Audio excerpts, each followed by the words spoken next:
Charles Blondin was a famous French tightrope walker. Blondin's greatest fame came on September 14th, 1860, when he became the first person to cross a tightrope stretched 11,000 feet over the mighty Niagara Falls. People from both Canada and America came from miles away to see this great accomplishment. He walked above the falls several times, each time with a different daring stunt. Once in a sack, on stilts, on a bicycle, in the dark, blindfolded. One time he even carried a stove and cooked an omelet in the middle of the rope over Niagara Falls. A large crowd gathered, and the buzz of excitement ran along both sides of the riverbank. The crowd oohed and ahed as Blondin carefully walked across, one dangerous step after another. One time, when he was pushing a wheelbarrow filled with potatoes, Blondin suddenly stopped and addressed his audience. "Do you believe I can carry a person across in this wheelbarrow?" The crowd enthusiastically yelled, "Yes! Yes! You are the greatest tightrope walker in the world!" "Okay," said Blondin, "who wants to get in?" No one volunteered. Why do you think no one got in the wheelbarrow? Not rhetorical. Why do you think no one got in the wheelbarrow? Hey, they were afraid. I don't blame them. I wouldn't have volunteered, and I jumped out of an airplane. So, no, that would be terribly scary. The world is a scary, scary place. You know, we live in a world with a surge of racism, in a world of ISIS and Iran, in a world filled with shootings and Zika and Hamas. We fear spiders and heights. We fear flying, terrorism, disease, dying. We fear isolation. We fear conflict. We fear love, and we fear the end of love. We fear loneliness, and we fear being crowded. We fear change, and we fear that things will never change. We fear lies. We fear the truth. We fear the unknown.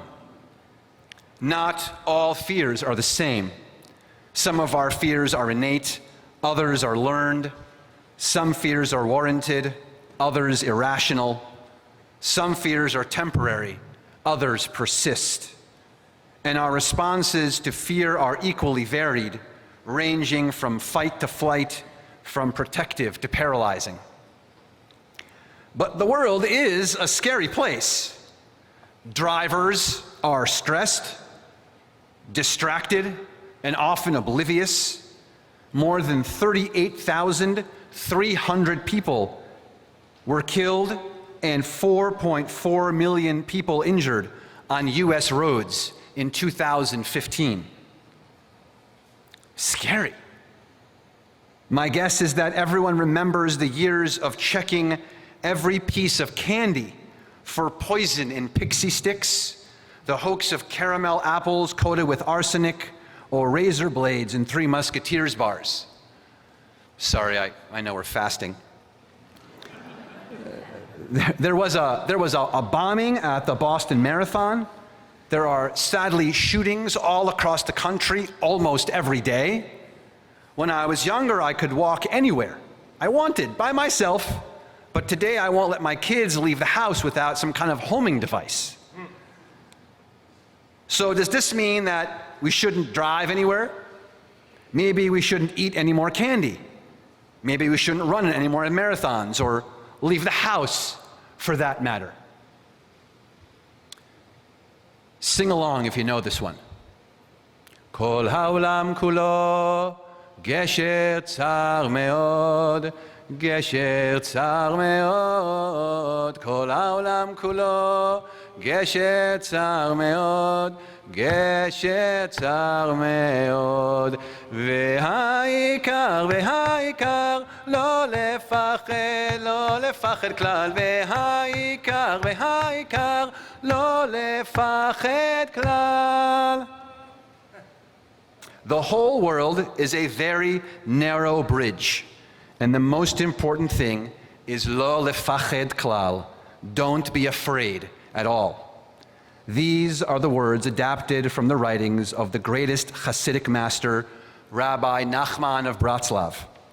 These words are sung by children in schools, at summer camps, at B'nai Mitzvah celebrations, weddings, Shabbat tables, in every Jewish setting, and even by some of us just now. A narrow bridge sounds scary, creaky, and unstable. It's a place of uncertainty. The whole world is a very narrow bridge, and the most important thing is not to be afraid at all. Not only is the outside world a scary place, but our own introspection is scary as well.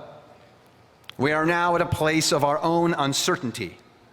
As we sit here on Yom Kippur, we contemplate our lives, relationships, families, finances, and futures. This is the design of the high holidays, to place us here in this contemplative and vulnerable moment. Rabbi Lawrence Hoffman writes, we wear white on Yom Kippur. We don't eat, we don't drink. We further detach ourselves from the material world by not wearing leather shoes.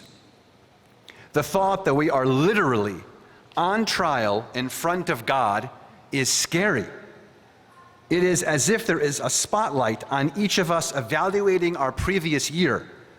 It feels like our world is a narrow bridge, our transgressions being narrowly scrutinized by God. Much of Yom Kippur reminds us that we are in the narrows. In fact, we'll read about Jonah in the Yom Kippur Haftarah this afternoon. After he gets swallowed by the fish, he is terrified and prays to God to remove him from the horrible situation he put himself into.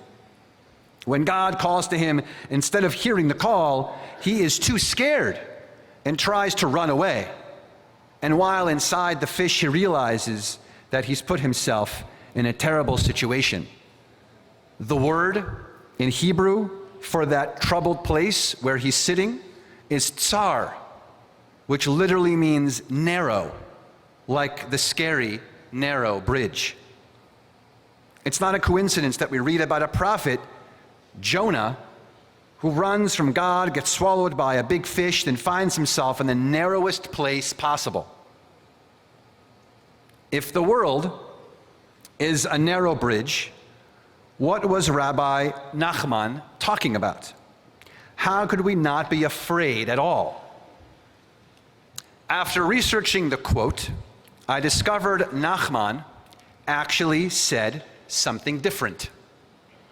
He actually wrote, when a person must cross an exceedingly narrow bridge, the general principle is not to frighten yourself at all. That's quite different than the song that says not to be afraid at all. What Nachman is saying is that the whole world is a narrow bridge, but the important thing is to not let the fear rule us and dictate our decisions. It is a guarantee that we will need to cross a narrow bridge in our lives. That's inevitable. But how we cross and what we do afterwards is the key. If we envision the tightrope walker, Charles Blondin, balance pole in hands, crossing over Niagara Falls, he must have been scared. But each time he kept on moving, forward, then back, then forward again, always in motion. If he were to freeze up with fear and stop moving, that's when he'd be most likely to fall. We too cannot let fear rule us and dictate our decisions. If we do, then we are in danger of being like Wile E. Coyote from the Roadrunner cartoons, who is forever running off a cliff. As long as he keeps moving, he is okay.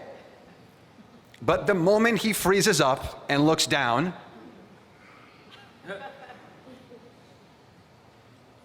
that's the moment he falls.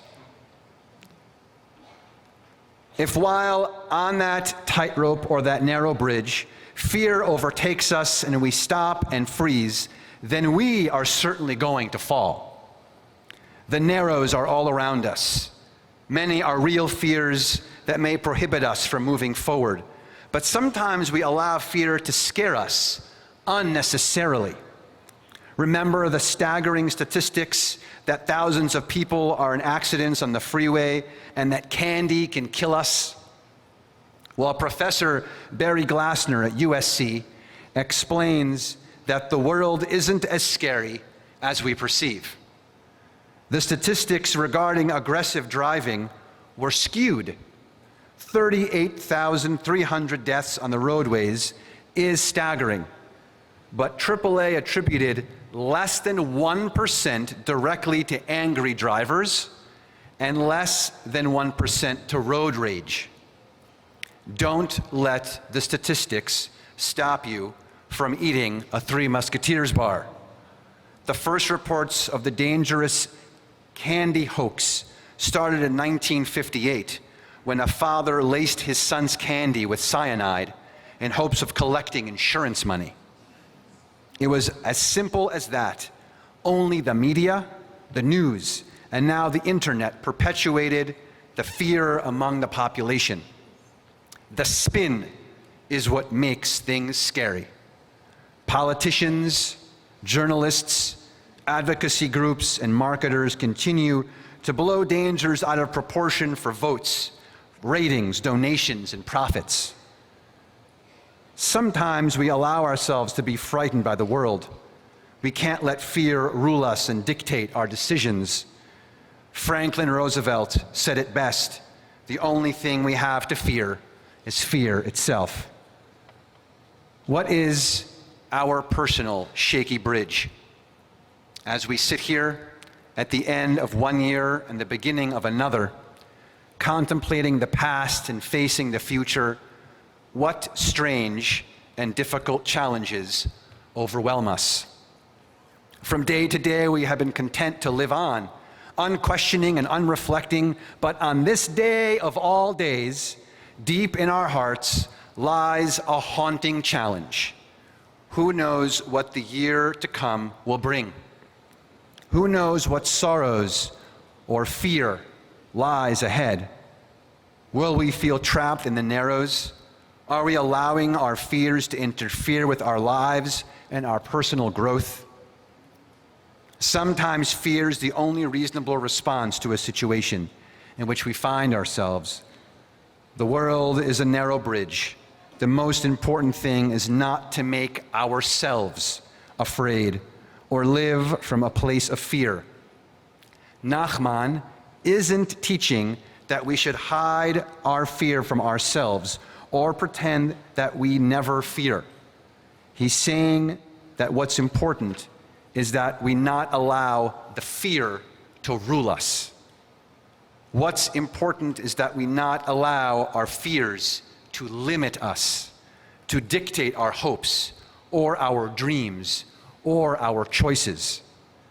There will be times in our lives when the world feels like a narrow bridge or a tightrope, a fragile and uncertain pathway with risk on either side. But the most important thing is to keep moving forward, then back, then forward again. If we freeze up with fear and stop moving, then we will fall. When we find ourselves in the narrows or crossing the shaky bridge, we're called not to avoid fear, but to accept it. And to remember that if we don't let our fears rule us, we'll be able to cross over to the other side. Good Yantif.